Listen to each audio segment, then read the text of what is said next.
Warning. Our YouTube channel and its videos may contain scenes, language, and content that may not be appropriate for all audiences. These videos include surveillance footage, undercover pursuit of suspects, actual police and rescue operations, and fearless confrontations. If you do not approve of the content, please do not watch our videos. If you wish to continue, we strongly advise that you proceed with caution. Viewers' discretion is advised. Kasama natin sa studio naman ngayon si Jonel Plantinos, kapatid ng OFW sa Dammam, Saudi Arabia na si John Ray Plantinos.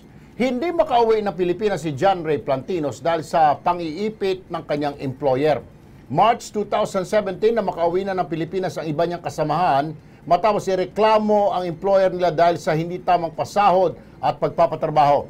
Ang problema, naiwan si John Ray doon dahil sa pang-iipit ng amo. Dahil dito, napilitan siyang umalis na sa employer at pumunta na lang ng bahay kalinga.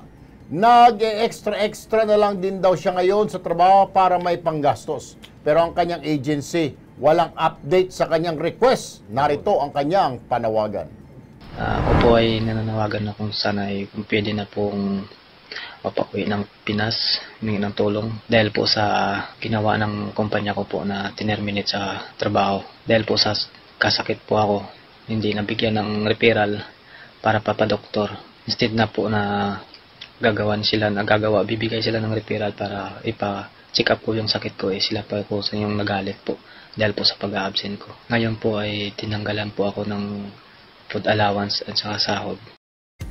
Alright, kasama natin sa studio nga yung kapatid ni John Ray, si Jonel, right? Jonel? Sir. Okay, correct me if I'm wrong, pero yung base doon sa iyong nireport o sinulat, ay tumakas ito, okay, sa kanyang amo na umalis na para sana, dahil nabalitaan niya papunta si Pangulong Duterte doon sa Saudi, right?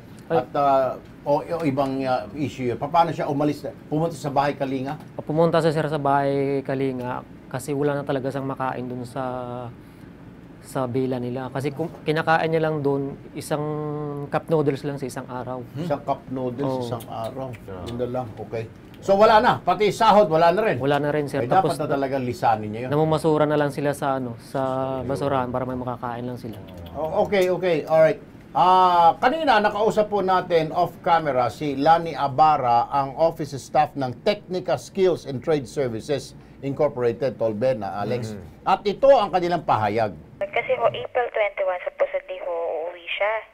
May ticket na ho siya, naikuha na ho namin siya ng ticket.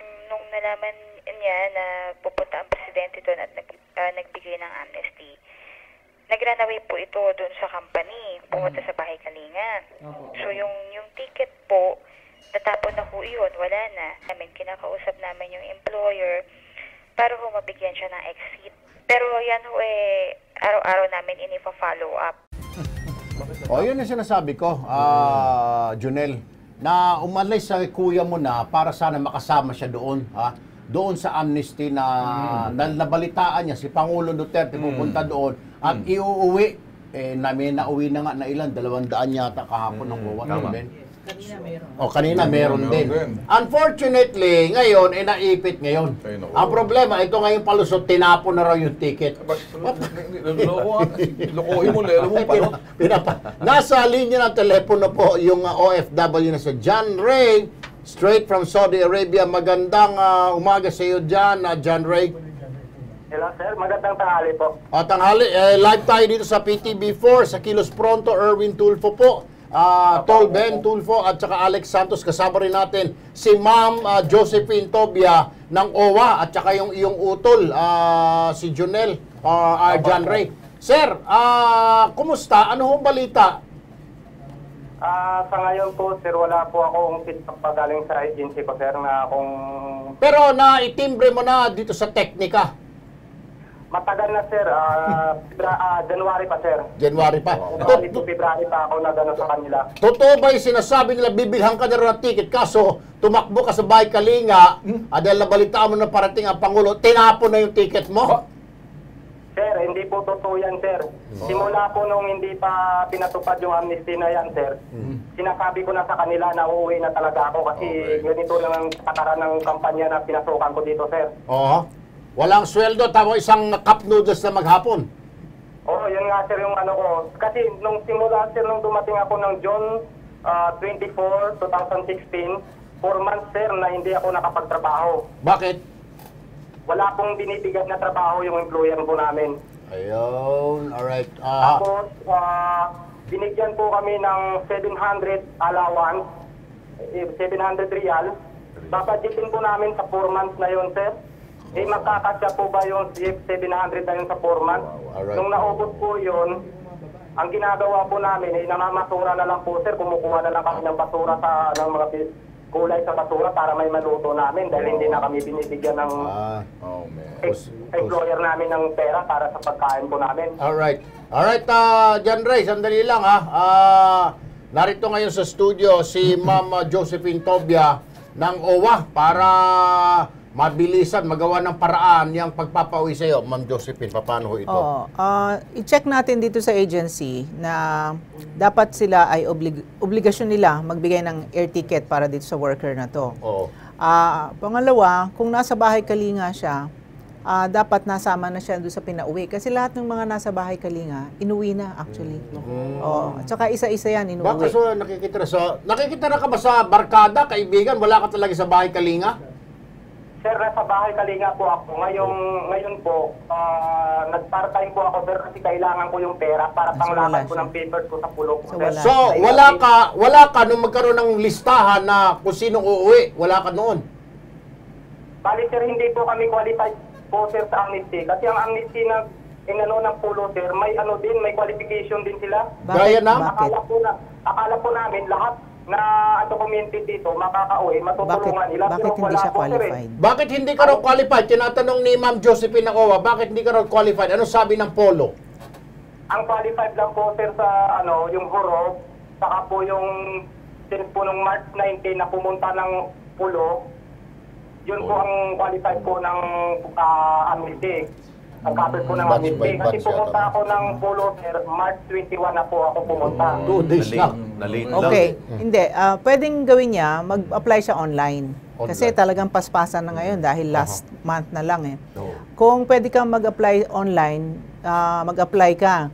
Ang problema lang, kung meron kang kaso, pending case, na final ng amo mo, doon ka hindi qualified talaga.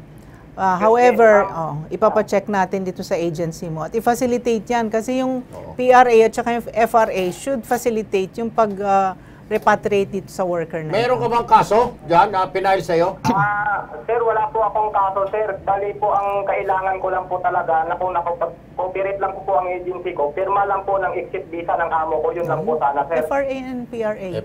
The Foreign Recruitment Agency and the Philippine Recruitment Agencies should facilitate her repatriation. So, paano ito, ma'am? Anong dapat gawin ni anong may tutulong natin dito kay John Ray? Okay, we will call the agency tomorrow Okay. para yung pagbibigay ng air ticket sa kanya at pag-facilitate ng exit visa niya ay ma-assign nung kanyang principal ayun. at para mapauwi na siya. Alright, bukas. Hello po, sir. Yes, narinig mo, tatawagan na mismo ng OWA yung foreign agency, recruitment agency dyan para tabihan yung amo mo na pirma ng exit visa. Total, wala naman siyang, wala ka namang problema sa kanya, wala siyang problema sa iyo para makauwi ka agad as soon as possible. Ano?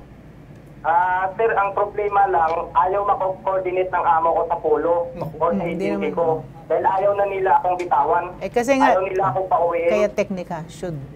So, That's why Technica should talk to your foreign recruitment agency and your employer. Dapat yung Technica nga. Kaya nga tatawagan nga ng OWA yung Technica, yung agency mo rito sa Pilipinas, sila ang magtatrabaho niyan. Alright? Yes. Tapos, isa pa, kung wala ka namang kasong alam mo, pwede ka rin mag-apply online, sabi ni ma'am, at bilis-bilisan mo lang. Siguro mamaya, pumunta ka dyan sa polo office, sa embassy, manghiram ka ng computer at mag-apply ka online ng amnesty. Ano? Pwede po ba, required po ba kami, sir? Kasi marami kami talagang hindi nakapasok sa amnesty. Kaya Mag-online siya. Online. Sir, ganito lang para mabilis tayo. Wala nang tayong oras. At mag-apply ka ng online. Sabihan mo yung mga kasama mo, mag-apply online. Ano po? Yes. Basta wala kayong kaso dyan, walang pending, apply online. Yun ang pinakamabilis, John Ray. Sige po, sir. Alright, ganun ang gawin niya. Sige, maraming salamat sa iyo. Boss, narinig mo na, tutulungan ng OWA, pa-apply sa online para makauwi ka agad ASAP yung si Utol. Maraming salamat po. Sige po.